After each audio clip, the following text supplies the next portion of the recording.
एक गाने ने बदल दी किस्मत। धर्मेंद्र की फिल्म से हुआ था रफी साहब का ऐतिहासिक पुनरागमन।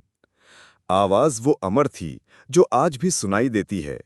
हिंदी फिल्म इंडस्ट्री के इतिहास में अगर किसी एक आवाज ने सबसे ज्यादा दिलों को छुआ है तो वो मोहम्मद रफी की आवाज थी।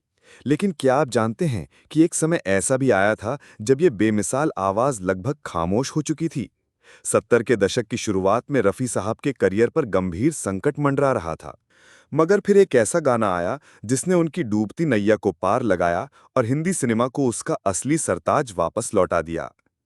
जब करियर था डगमगाता, सुरों का सितारा पड़ गया था फीका। 1960 का दशक रफी के लिए सुनहरा रहा था।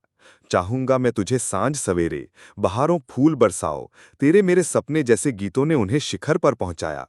लेकिन 1970 आते आते फिल्म इंडस्ट्री का मिजाज बदलने लगा। किशोर कुमार और राजेश खन्ना की जोड़ी नए जमाने का चेहरा बन गई। रफी जैसे परंपरागत गायकों को साइडलाइन किया जाने लगा। फिल्मों में उनकी मांग कम हो गई और उन्हें कम गाने मिलने लगे। रफी साहब को जिस ऊंचाई की आदत की, वहां से गिरना आसान नहीं था। ये उनके जीवन का सबसे कठिन दौर था। एक ऐसा दौर जब लोग ये मानने लगे थे कि शायद अब रफी की आवाज पुरानी पड़ चुकी है। एक फिल्म, एक मौका, जिसने रचा इतिहास। साल 1973 में अभिनेता धर्मेंद्र की फिल्म लोफर की घोषणा हुई। फिल्म के संगीत की जिम्मेदारी लक्ष्मीकांत प्यारेलाल की जोड़ी को सौंपी गई थी। ये जोड़ी रफी के साथ पहले भी कई सुपरहिट गाने दे चुकी थी। बावजूद इसके, माहौल ऐसा था कि फिल्म इंडस्ट्री में रफी को लेकर उत्साह कम होता जा रहा था। लेकिन लक्ष्मीकांत प्यारेलाल ने जोखिम उठाया। उन्होंने फिल्म के लिए एक गाना तैयार किया, आज मौसम बड़ा बेईमान है, और उसे रफी साहब की आवाज में रिकॉर्ड करने का फैसला किया। शायद उन्हें भरोसा था कि जो जादू रफी की आवाज में है वो कोई और नहीं कर सकता। रफी साहब स्टूडियो पहुंचे, थोड़े अनमने से। उन्हें खुद पर विश्वास तो था, लेकिन हालात ने आत्मविश्वास को चोट पहुंचाई थी। मगर जब उन्होंने माइक्रोफोन के सामने खड़े होकर पहला सुर छेड़ा, आज मौसम, तो सब कुछ जैसे थम गया। आवाज जो फिर से बनी अमर। गाना रिलीज हुआ और मानो पूरा देश झूम उठा। रेडियो, सिनेमाघर, शादी ब्याह और दोस्तों की महफिल, हर जगह बस एक ही गाना बजता था, आज मौसम बड़ा बेईमान है। एक ऐसा गीत बन गया जो मौसम बदलने पर लोगों की जुबान पर खुद ब खुद आ जाता है।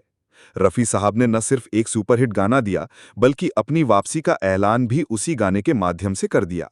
ये सिर्फ एक कमबैक नहीं था, ये एक पुनर्जन्म था। उस गाने के बाद रफी को फिर से फिल्में मिलने लगीं और वो 80 के दशक तक सक्रिय रूप से गाते रहे। 31 जुलाई 1980, जब चुप हो गया संगीत का सूरज। 31 जुलाई 1980 को मोहम्मद रफ़ी ने इस दुनिया को अलविदा कह दिया। दिल का दौरा पड़ा और भारतीय संगीत की सबसे मीठी आवाज़ हमेशा के लिए खामोश हो गई। लेकिन आज 45 साल बाद भी उनकी आवाज़ हर दिल की धड़कन में जिंदा है। उनके गीत केवल मनोरंजन नहीं है, वे हमारी स्मृतियों का हिस्सा है। वो एक युग थे, एक भावना थे और सबसे बढ़कर एक प्रेरणा थे। 40 साल में 20,000 से अधिक गीत, हर एक में समर्पण। रफ़ी साहब ने 1940 से 1980 तक लगातार गाया। उन्होंने हिंदी के अलावा पंजाबी, मराठी, बंगाली, भोजपुरी, गुजराती, उर्दू और कई अन्य भाषाओं में भी गाने गाए। उनके गीतों की गिनती 20,000 से अधिक है, जो किसी भी गायक के लिए एक अद्वितीय उपलब्धि है। उनका संगीत सिर्फ गीत नहीं, एक संवेदना थी। वो दर्द भी गाते थे तो उसमें मिठास भर देते थे, और खुशी के गीतों को उन्होंने प्रार्थना बना दिया।